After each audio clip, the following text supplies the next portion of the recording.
राज्यात वाढलेल्या उन्हाच्या झळा काहीशा कमी होण्याची शक्यता आहे।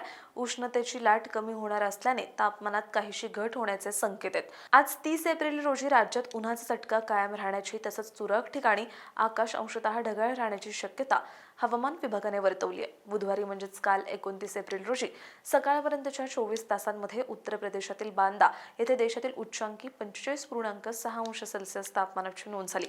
महाराष्ट्र आणि परिसरावर केंद्राकडून बाहेरच्या दिशेने वारे वाहणारी चक्राकार वाऱ्याची स्थिती आहे। उत्तर कर्नाटक पासून मन्नारच्या आखातापर्यंत हवेचा कमी दाबाचा पट्टा सक्रिय आहे।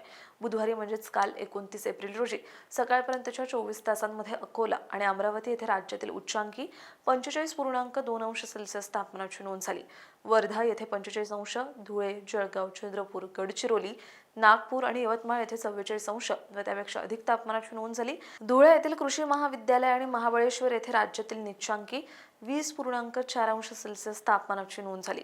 राज्यात तीव्र उन्हाळा अनुभवल्यानंतर कमाल तापमानात घट होत असल्याचं दिसून येत आहे। विदर्भात 47 अंशापर्यंत गेलेले तापमान 45 अंशापर्यंत खाली आलंय।